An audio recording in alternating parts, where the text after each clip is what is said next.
Proverbe 1er, verset 7.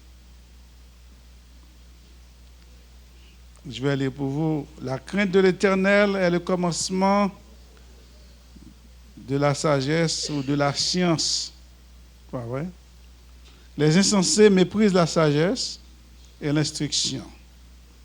Et dans le verset, dans la Bible du semeur, il dit, c'est par la crainte de l'Éternel que commence la connaissance. Mépriser la sagesse et l'éducation, c'est d'être un insensé. C'est d'être un insensé. Définition de la connaissance. La connaissance, c'est l'ensemble des informations, des faits, des principes, compétences ou vérités qu'une personne possède, qu'elle peut comprendre, justifier et utiliser. Cependant, connaissance peut être divisée sous plusieurs formes. Sous plusieurs formes, connaissance est capable de diviser. Premièrement, il y a ce qu'on appelle connaissance factuelle. Ça veut dire, moi, connais un bagage, c'est sûr. Ça veut dire que je suis capable de dire, bon, et pour les gens qui fait physique, bon, on dit l'eau a bouillie jusqu'à ce que 100 degrés. Ah oui? À 100 degrés. L'eau bout à 100 degrés. Merci. OK. Ça, c'est un fact. C'est une réalité. OK. Et ce qu'on appelle la connaissance pratique. Ça veut dire, je connais comment on fait vélo. Je connais faire manger. Ah oui? Ça, c'est une connaissance pratique. Et ce qu'on appelle la connaissance conceptuelle. Ça veut dire, c'est moi capable de comprendre certaines notions. Comme, moi, connais la justice, bah oui? Est-ce que tout le monde connaît la justice? La justice? Tout le monde connaît la liberté, bah oui? Ou connaît la énergie? Bon, ça, c'est ce qu'on appelle une connaissance conceptuelle, de la conception. Et ce qu'on appelle la connaissance expérientielle. OK? C'est bagages que m'apprendre par expérience de la vie ou apprendre, va ouais? Pas de monde qui apprend nous, va ouais? C'est faire ou faire pendant ou bagages ou apprendre c'est ou apprendre choses ça. Et ce qu'on appelle la connaissance morale. La connaissance morale, c'est ça qui fait moi capable de distinguer ça qui est juste avec l'injustice, va ouais? Est-ce que nous là? OK. Et ce qu'on appelle connaissance scientifique. Ça veut dire que c'est des choses et des savoirs ou des connaissances fondées sur des preuves ou des méthodes très, très, très rigoureuses. Ça veut dire qu'il y a une méthode pour établir une certaine connaissance. Est-ce que nous, tout le monde comprend ça me dit là, de la connaissance? Moi, je dis il y a la connaissance factuelle, il y a la connaissance pratique, il y a la connaissance conceptuelle, il y a la connaissance expérientielle que moi fait, il y a connaissance morale, il y a connaissance scientifique. Après-midi, matin, qu'est-ce qui fait de nous des hommes sages? Quels critères qui déterminent que je suis un homme sage et je suis un monde fou ou insensé? Insensé, c'est un monde qui est fou. Nous voilà là.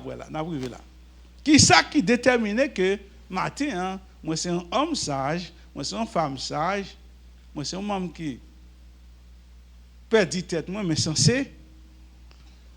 Qui ça qui fait ça? La Bible bat nous dans une parabole que nous trouvons que dans Luc 6, parabole de deux constructeurs que rapporte l'évangile Luc. Il illustrait parfaitement la sagesse et l'insensé. Jésus décrit les hommes qui doivent entreprendre, qui doivent construire une maison. Premier a choisi pour construire une maison sur le roc, pas vrai? Ok, Jésus a me parlé d'une façon que tout le monde est capable pour nous comprendre. Nous comprenons, mais je vais être plus clair. Pour cela, il construit sur le. Est-ce que nous avons un roc hier? Un roc solide, merci. Il construit sur un bagage sur le roc. Mais pour construire sur le roc, ça demande des outils, bah oui? Des outils spéciaux, bah oui? Des outils spécifiques qui sont capables de casser le roc, bah oui? Or, si nous prenons machine, mais si tu travailles avec main, il a besoin des pioches. C'est pas vrai, bah pioche dit? Piquois. Ok, piquois. Quand il y a tout le monde comme on dit piquois, oui? Pioche. Ok. Il a besoin de piquois pour être capable de couper, casser, là-bas, oui? Ça prend du travail, ça prend du temps, bah oui?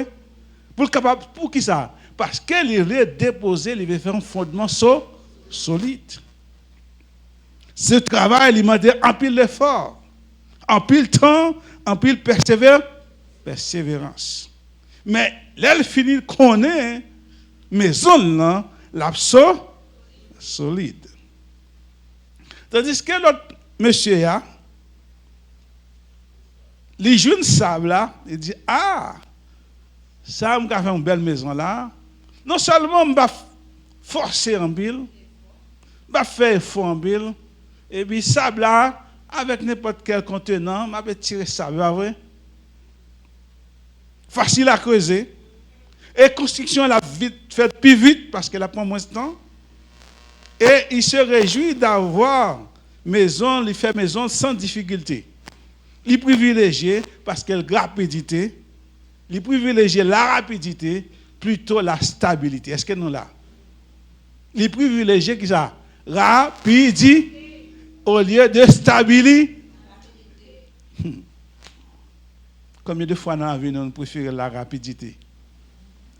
Depuis que la vie vite, nous voulons là, nous par contre ça, depuis c'est vite fait, nous voulons là, là-dedans. Et le plus souvent on dit chemin qui est le chemin le plus court n'est pas le plus sûr. Est-ce que c'est comme ça? Chemin qui plus court là, et pas lui qui gagne plus sécurité là-dedans. C'est la brigand qui attend nous parce que connaît tout le monde remet pour un chemin court. Lorsque deux maisons ça ont fini achevées, propriétaire doit être fier parce qu'ils ont construit une maison. Mais il y a une chose qui pourra tester maison. Il y a une inondation qui vient, les eaux montent, les vents soufflent et les torrents frappent les deux constructions. Il arrive que la maison bâtie sur le roc résiste. Maison qui bâtie sur le roc, il n'est pas tombé. Il n'est pas tombé plat à terre. Parce qu'elle était construite sur quelqu'un. Parce qu'elle te prend temps pour les construire sur le roc. Il te prend temps, il te fait effort. Il dépense un peu d'argent pour le construire. Tempête vient pas faire rien. Mais la maison construite sur le sable, il est effondrée. Parce qu'elle n'est pas capable de supporter la violence de la tempête. Ce matin, construit sur le roc qui est capable de résister, et se construit sur les sables, il a effondré. Ainsi que, nous prenons le premier point, la crainte de l'Éternel, c'est le fondement de la connaissance. Est-ce qu'on est là? Est-ce qu'on est là? La crainte de l'Éternel, c'est le fondement de la connaissance. Nous avons défini différents types de connaissances. La recherche de la connaissance doit ramener nous toujours à la source, au fondement de toutes choses. Sans cette base solide, il est impossible pour nous poser, pour nous situer nous correctement les réalités dans le contexte que nous vivons. C'est dans cet esprit que l'auteur Salomon, pour qui la science et la sagesse sont essentielles, il a affirmé que la crainte de l'Éternel est le commencement de la sagesse ou de la connaissance. Et la version anglaise de la Net Bible traduit Fearing the Lord is the beginning of moral knowledge. Cette expression lui soulève une question. C'est quoi la connaissance morale? La connaissance morale, c'est la capacité pour discerner entre le bien et le mal, les justes et l'injustice, de savoir comment agir en conséquence. Il n'est pas limité seulement par la mémorisation des règles et des choses, mais seulement il est impliqué pour capable juger un jugement, ou capable raisonner, ou capable ressentir, ou capable mettre en pratique le bien dans la vie quotidienne. Cependant, la crainte de l'Éternel, il pas signifie, comme vous capable comprendre, la crainte de l'Éternel, il pas signifie une peur paralysante. Est-ce que nous là? Puisque nous, la crainte, depuis nous, la crainte, nous, c'est la peur, bah oui? Nous frise, bah oui? Nous congeler, bah oui? Nous ne pouvons pas bouger encore, puisque nous, c'est la crainte, tout le monde peur. Mais la crainte de l'Éternel, ce n'est pas ça, ça veut dire. La crainte de l'Éternel, il désigne avant tout pour nous gagner révérence pour bon Dieu. Est-ce que nous avons les révérences? Nous avons révérence pour bon? Je définis après pour révérence. Et puis, la crainte de l'Éternel, il signifie que moi faire bon Dieu con. Crainte de l'Éternel signifie m'adorer l'Éternel seul. Et crainte de l'Éternel fait me comprendre moi de obéissance, pas vrai? Moi dois obéir à la parole de Dieu. Et la crainte de l'Éternel dit moi dois servir bon. Ah, nous comprenons ça, crainte de l'Éternel, comprend? Nous voyons ça, crainte de l'Éternel, les éléments qui rentrent dans la crainte de l'Éternel. La crainte de l'Éternel, il n'est pas paralysé, au contraire, la crainte de l'Éternel, il libère.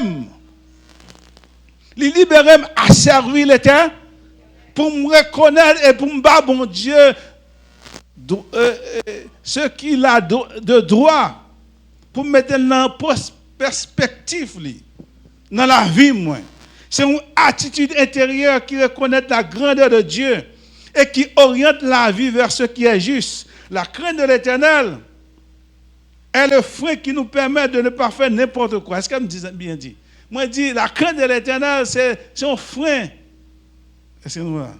Il permet pour ne pas faire n'importe quoi. Leur crainte de l'Éternel, leur révérence pour l'Éternel, leur confiance en l'Éternel, leur adorer l'Éternel, leur obéir l'Éternel, leur observer l'Éternel, ça veut dire que moi, pas capable de faire n'importe quoi. Ça veut dire que c'est un frein qui permet parce que je suis capable de dérailler. Oui? Or, parce que sans ce frein, nous sommes livrés à nous-mêmes. Pas rien qui est capable d'arrêter nous, mais la crainte de l'Éternel est capable d'arrêter nous. Oh, ça qui manquait, je dis, chez nous-mêmes, chez beaucoup de monde, c'est précisément la crainte de Dieu. Sans crainte, mon Dieu, nous ne sommes pas capables de discerner clairement le bien et le mal. Parce que nous avons guidé, nous avons essayé de guider par les impulsions naturelles ou impulsions par instinct ou par désir immédiat qui finissent par faire de mauvais choix, faute d'un fondement moral et solide. Combien de fous qui sont dans le monde aujourd'hui? Combien de fous qui ont dirigé le monde aujourd'hui? Combien de fous qui ont dirigé le monde? Ben oui. Le monde est dirigé par des fous. Le monde est dirigé par des fous. Pourquoi? Parce qu'il n'y a pas la crainte de l'Éternel. Parce qu'il n'y a pas la crainte de l'Éternel. Ainsi, chrétien, ou gagne un marge à suivre, ou gagne une différence pour faire. Ou gagne un marge, ou pas de fou même. Ou de gagner bon sens. Nous devons gagner bon sens, nous. Bon sens, nous, ils fondent sur la crainte de l'Éternel. La crainte de l'Éternel nous conduit à prendre des bonnes décisions et nous rapproche de sa nature divine. La crainte de l'Éternel, il façonne le caractère, nous, afin que nous marchions dans la justice et que nous expérimentions pleinement la richesse de sa grâce dans la vie quotidienne. Ainsi que c'est la raison pour laquelle moi je dis, la révérence, qui c'est la révérence? Je vais définir révérence pour vous. Révérence, c'est un sentiment profond de respect et d'admiration, d'humilité, de considération envers quelque chose de supérieur, sacré ou digne d'honneur. Est-ce que bon Dieu est digne d'honneur matin? Si bon Dieu est digne d'honneur, nous devons avoir révérence pour bon Dieu. Dans tout ça, nous fait, nous devons avoir révérence. Comment on a présenté devant l'Éternel? Comment on a adoré l'Éternel?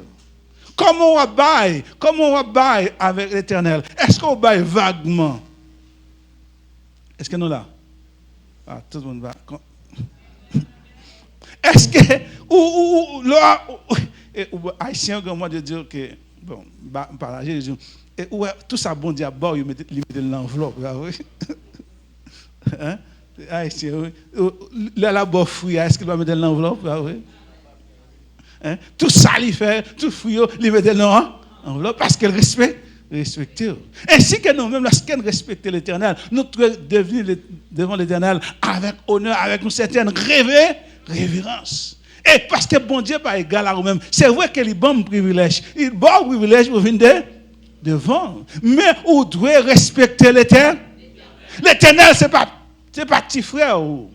Ce n'est pas petit amis. L'Éternel, non bon haïtien, pas l'école avant, pas tout frère, même bon l'école avant, on doit avoir respect pour l'Éternel. C'est la révérence pour l'Éternel. Ainsi que ce matin, en pile de chrétiens ont manqué révérence pour mon Dieu. Les païens n'ont pas de révérence pour mon Dieu. Mais les chrétiens non plus, ils n'ont pas de révérence pour mon Dieu. Ils servent mon Dieu, vaille que vaille. Jean Yovle, comme Yovle, ils n'ont pas de révérence pour l'Éternel. Et ce qu'on appelle la confiance. L'attitude intégrale à laquelle on s'appuie sur quelqu'un. Ou faire bon monde confiance. Ça veut dire qu'il y a assurance. Que le monde ça pour ton sécurité, pas vrai? Et ou tranquille, ou gagne une forme de paix intérieure parce que vous connaissez une fiabilité, une fidélité, une solidité. Le monde ça ou faire confiance. Adoration. Attitude intérieure ou extérieure par laquelle on reconnaît la grandeur, la sainteté, la bonté et la souveraineté de Dieu. Ou adorer bon Dieu. Ou exprimer l'amour profond qu'on gagne. Un respect total, une submission volontaire. Est-ce que nous là? Une submission volontaire. Parce qu'il est digne d'être honoré. Obéissance. Attitude par laquelle une personne se soumet volontairement ou soumettre à l'autorité divine, parce qu'on reconnaît que l'autorité de Dieu, parce qu'on connaît bon Dieu juste, parce qu'on connaît bon Dieu sage, parce qu'on connaît bon Dieu digne de confiance. Elle veut dire qu'à obéir. Tout ça, elle dit me faire mon cas. Abraham, c'est exemple. Abraham obéit à l'Éternel. Et Abraham va plus loin. L'Éternel dit, offre-moi ton enfant. Celui que tu aimes, Isaac. Qu'est-ce qu'il a fait? Il fait bon Dieu confiance aveuglement et là l'offrit Isaac en sacrifice parce qu'il fait bon Dieu confiance. Le service envers Dieu, attitude, l'engagement par lesquels une personne met sa vie, ses capacités et ses actions au service de la volonté de Dieu. Pour me servir bon. Ah, moi de là, il y a trop de monde qui va servir bon Dieu. Il y a des gens qui servent bon Dieu là-haut. Il y a des gens qui servent bon Dieu par saison. Oh, merci. Il y a des gens qui servent bon Dieu parce qu'ils ont besoin de faveur dans le bon Dieu. Les bagages l'argent, moi prier l'Éternel, moi gêné parce que j'ai besoin là. Il y a des gens qui ont prié, qui ont gêné parce que la situation n'est pas bon. C'est le bon Dieu qui était capable d'étirer dans la situation. Mais puisque maintenant Dieu enlevé dans la situation, maintenant dit, ah, je n'ai pas besoin de servir bon Dieu encore. Je servir bon Dieu dans l'autre temps, dans l'autre situation. Il y a une saison pour servir bon. Il y a une saison pour servir bon Dieu. Imaginez-vous si bon Dieu a une saison envers vous, oui? Combien hiver dans la vie, il ne va pas jamais passer dans la vie de certaines personnes. Servir bon Dieu volontairement avec toute capacité, oui? Avec tout ça, bon Dieu, toute capacité que bon Dieu maintenant, toute action capable de faire pour engager, pour servir bon Dieu, pour mettre la vie au service de l'Éternel. Tout ça, c'est la crainte de l'éternel. Ah. Ouais, grand pile étage dans le fruit. Grand pile étage dans le fruit. Ou pour la crainte de l'éternel. Mais la crainte de l'éternel, il prend plus que ça. Est-ce que nous avons la crainte de l'éternel, il prend, doit révérer parce que c'est bon Dieu, il doit admiration. Moi, je dois faire confiance. Moi, je dois adorer. Moi, je dois obéissant. Et moi, je dois c'est. Ah. Il y a un bagage qui manquait dans la vie, nous, sous pas servir bon Dieu. Le service dans moi, je voulais parler, servir, offrir corps, offrir main, son café pour le travail de l'éternel. Tout le monde était dans le coin, il va servir bon Dieu. Tout le monde dit, il vient de l'église. Tout le monde vient de l'église, mais tout le monde pas servi bon. Bon Dieu voulait tout entier. Tout ce qu'on capable de faire pour travailler, pour faire. Ainsi, ceux qui sont sages, ils doivent montrer leur sagesse par reconnaître que Dieu seul méritait la gloire. La crainte de l'éternel est le commencement de la sagesse. Où est-ce que toute sagesse l'arrivée? La connaissance. On dit sagesse, pas dans le sens du monde qui est sage, du monde qui est doux, mais c'est le sens de la connaissance. Les sages embrassent la connaissance. Deuxième point. Les sages développent une capacité à se soumettre à la volonté de Dieu et à apprendre. Ils sont disciplinés. Les sages, ils sont prêts à recevoir la correction, prêts à recevoir des avertissements, prêts à recevoir l'exhortation. Est-ce que nous là? Les sages sont prêts pour embrasser la connaissance. Et c'est dans cet esprit que l'auteur des Proverbes, Salomon, il prend temps pour l'instruire petit lui, afin que lui développe la crainte de l'Éternel. Dans le chapitre 4, dans le chapitre 3, il encourage son fils à garder ses enseignements pour vivre long. Pour vivre long? Hey, bon. Vous êtes capable de comprendre, en dépit de tout ce qu'on a fait, vous êtes capable de dire la vie, le péché, les bagailles. Mais vivre longtemps, c'est une caractéristique des monde qui sage. Est-ce que nous sommes là? Je vais dire si on mourit avant ça, c'est parce que le passage. Est-ce que nous là? Est-ce que nous là? Mais la Bible dit, parce que il y a des gens qui mourent, c'est parce qu'ils cherchent l'école compte, c'est pas vrai? Non, bon que là, ils battent col, c'est pas vrai? Ils battent col, puisque dans battent col, c'est arrivé. Ville et coup, c'est la nouille là. C'est la nouille. Est-ce que nous là? Mais si Salomon a enseigné petit, il dit faites attention, il y a la crainte pour l'éternel. Parce que moi, je dis, grand pile monde, il est tombé, c'est parce qu'il y a la crainte de l'éternel.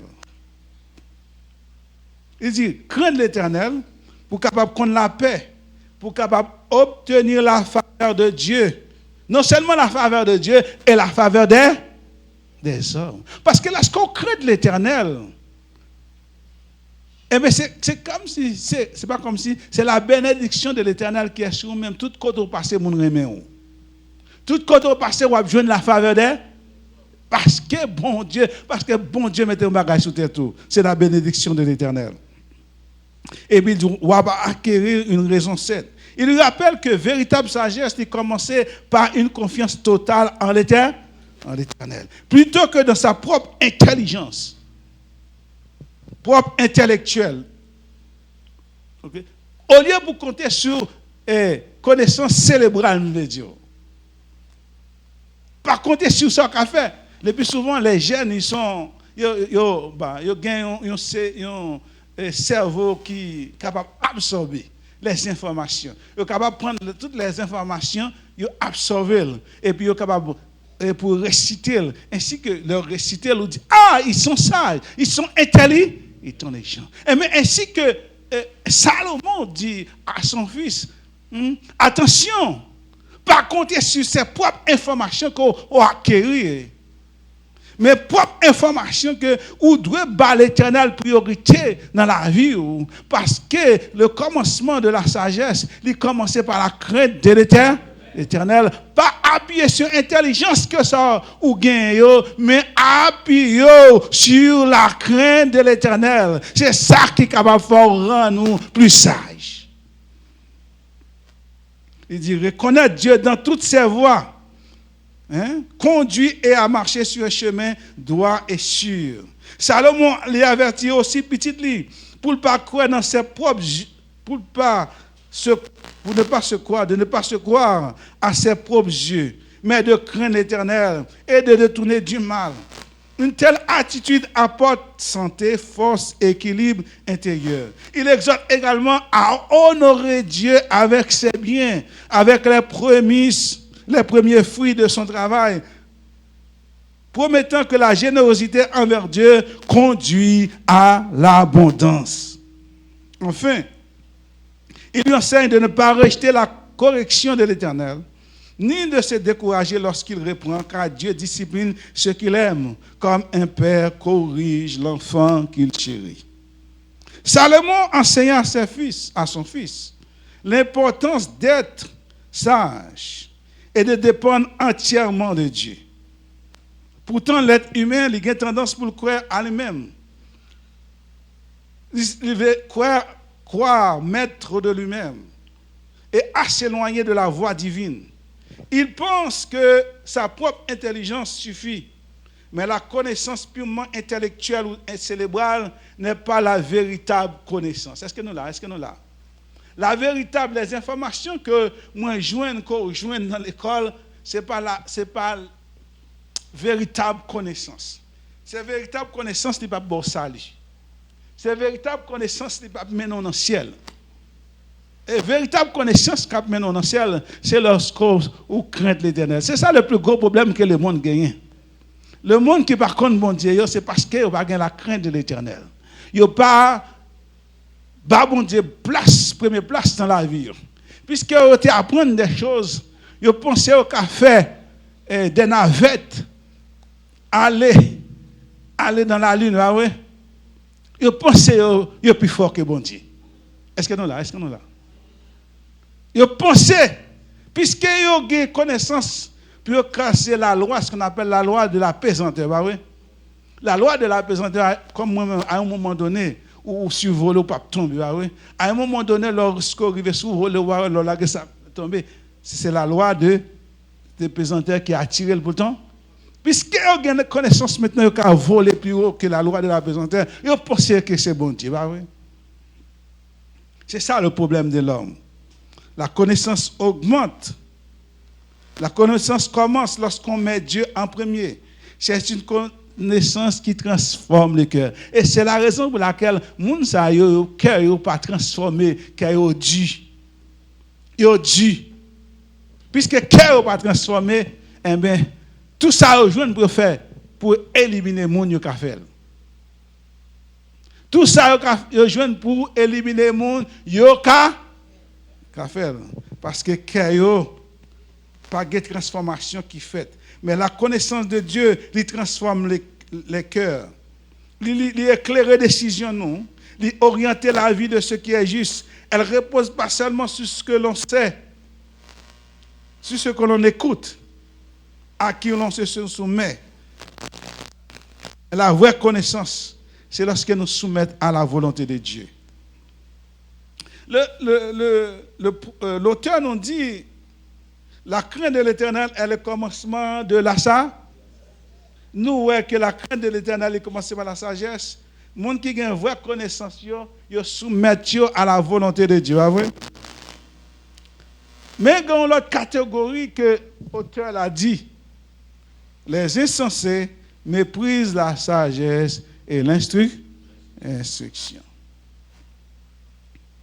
Les fous ou insensés méprisent la connaissance. Il y a 3 mots dit en hébreu qui signifient insensé, qui traduit le mot insensé. Et il désigne une personne qui a l'esprit fermé, un monde qui est borné, un monde qui est entêté, difficile à instruire. Vous connaissez des gens qui ne peuvent pas apprendre rien? Malheureusement.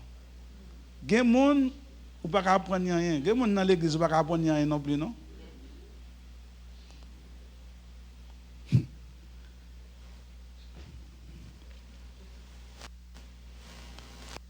Ils manquent de vision. Ils rejettent les conseils et les informations venant de d'autres personnes. On ne sait pas gagner un café. Il y a une seconde, il y a l'autre monde, deuxièmement. Il y a les Nabal. Nous connaissons le mot Nabal. Nous connaissons le mot les Nabal. Nabal. Le mari de Abigail. Insensé, c'est insensé. Le nom le dit insensé. Non, signifie fou. L'idée une personne dépourvue de perception spirituelle. Il manque de sens moral et profond. Et troisième mot, c'est un mot qui décrit un insensé arrogant, irrévérencieux. Nous sommes parlé de révérence, c'est pas vrai? Ça veut dire un monde qui est irrévérencieux, c'est un monde qui n'a aucun respect pour le sacré. Il n'a aucun respect pour bon Dieu. Tout ce qui est sacré, il n'a pas respect pour ça. Également, non seulement l'arrogant, nous dit, il est également limité intellectuellement. C'est un individu grossier, dur, fixé dans ses mauvaises habitudes. Ce arrogant, dans le verset ça que nous lisons, les insensés mentionnés dans le Proverbe 1er sont ceux qui, par arrogance, par dureté de cœur, rejettent Dieu. Est-ce que nous là? Premièrement, c'est les gens qui, par arrogance, dureté de cœur, ils ont rejeté Dieu et ils ont refusé la sagesse. Là, nous dit la sagesse, nous dit la connaissance. Si on dit la connaissance, nous dit la crainte de l'éternel. Ok, les gens ont refusé toute bagage, ça veut dire. Ok. Ils ont méprisé la sagesse, la discipline. C'est-à-dire qu'ils ont minimisé, ils ont ridiculisé et ils ont considéré comme sans valeur. La Bible nous dit que mépriser la parole de Dieu, ce n'est pas un acte anodin. Est-ce que tout le monde qui est dans l'église, ouvrez nous entendez? Mépriser la parole de Dieu, ce n'est pas un acte anodin, c'est mon bagage. Vaille que vaille. Dans le livre des Nombres, chapitre 15, verset 30 à 31, il affirme que celui qui agit volontairement contre Dieu et refuse de se soumettre à la volonté offense l'Éternel. Est-ce que nous là? Il offense l'Éternel ou offenser l'Éternel et porte, ça veut dire, et moun ça, il porte la responsabilité de sa faute. Le mépris devient alors une forme de rébellion constante. Il y a un monde qui a méprisé la parole de l'Éternel, l'a porté conséquence. Et monde ça, c'est un monde rebelle contre la volonté de Dieu. Le mépris devient alors une forme de rébellion consciente. On est conscient de ça le fait. Il dit non, je ne vais pas suivre l'Éternel. Non, je ne vais pas oublier. Je ne vais pas faire. Un autre exemple de mépris se trouve dans le livre de Néhémie, chapitre 2, verset 19. Lorsque Sambala et Toïba et Geshem apprennent la construction de la muraille sous la direction de Néhémie, ils se moquent ouvertement du projet et cherchent à décourager les ouvriers. Leur attitude illustre parfaitement l'insensé biblique. Ils ridiculent ce que Dieu approuve et oppose à son œuvre. Mathiam Dadou, pas mépriser le travail de l'Éternel. Mathiam Dadou, pas mépriser ce que bon Dieu dit, c'est sacré. Est-ce que nous là? Pas mépriser le travail de l'Éternel. Néhémie répond avec assurance que Dieu fera réussir l'entreprise et que ceux qui méprisent son œuvre n'ont ni part ni droit dans Jérusalem. Monde qui refuse la connaissance, monde qui refuse la parole, la crainte de l'Éternel, monde ne va pas gagner ni part dans le royaume de l'Éternel. Les hommes ne parviennent pas à comprendre les réalités spirituelles parce qu'ils rabaissent la correction, les avertissements que Dieu leur adresse. En refusant l'instruction, ils s'égarent et deviennent insensés. Paul exprime cela dans Romains chapitre 1er, verset 22. Certains se croient sages, mais en réalité, ils deviennent fous.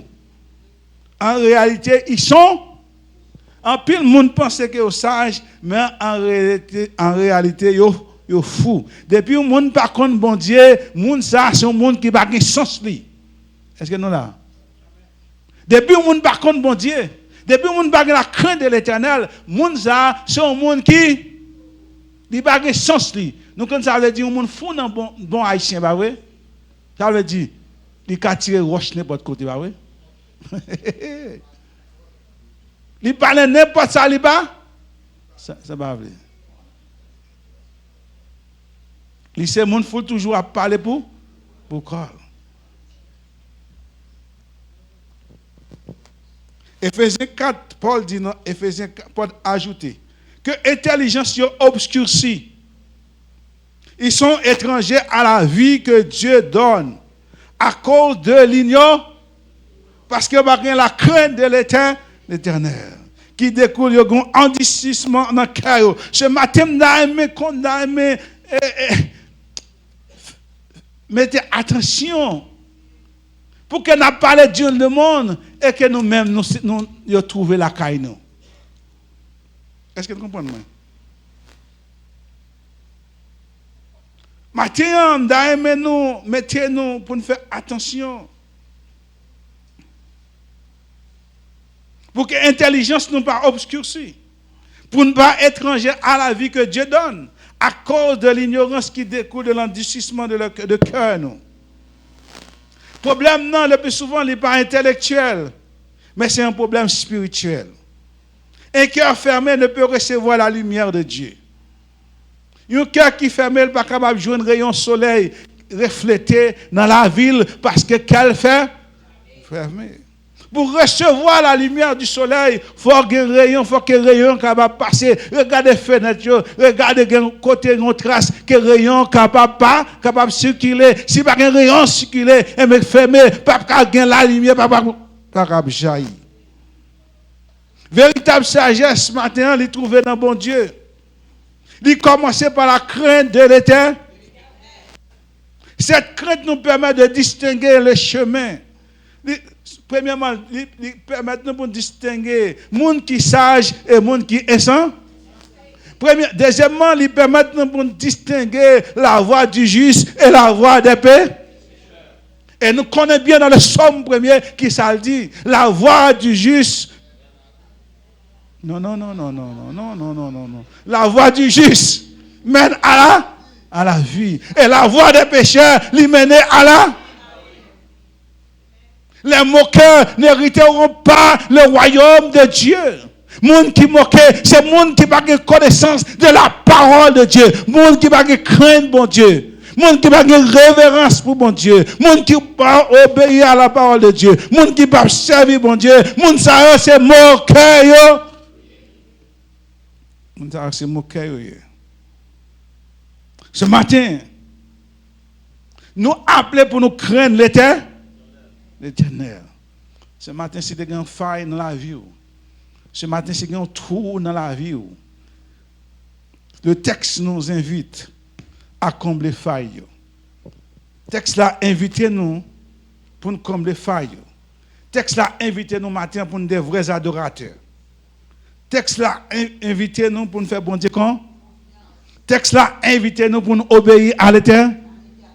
Texte là invite nous pour nous vénérer l'Éternel, révérer l'Éternel. Et non seulement révérer l'Éternel, pour nous servir l'Éternel avec tout cœur nous. C'est dans cette attitude que naît la vraie sagesse. C'est dans l'attitude ça que vraie sagesse réside.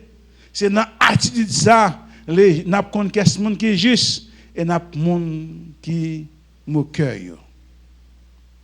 Et est-ce que nous avons marché dans la crainte de l'Éternel? Nous avons marché dans la crainte de l'Éternel. Oh, la crainte de l'Éternel est le commencement de la sagesse. Parce que sous crainte de l'Éternel, il y a des bagages qu'on ne peut pas faire. Il y a des actions pas posées. Parce qu'on craint de l'Éternel. Oh, on va marcher dans la sanctification. On va faire foi la confiance. On va faire confiance.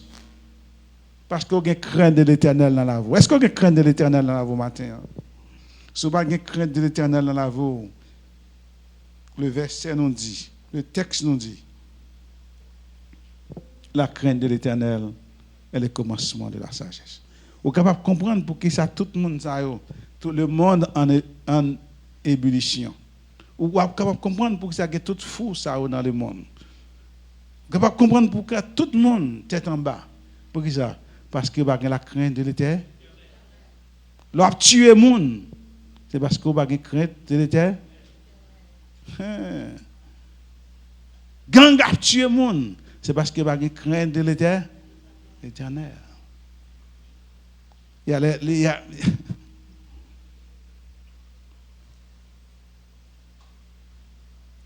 y a individuels, il y a des criminels d'État, il y a des criminels individuels. Ils sont tous parce qu'ils ont une crainte de l'éternel. Ce matin, on nous pas agir comme Monsayo, on nous a la crainte de l'éternel. On servi l'éternel parce que dans l'éternel, il y a la vie. Lorsque vous avez crainte de l'éternel, il y a la vie là-dedans, que bon Dieu bénisse nous.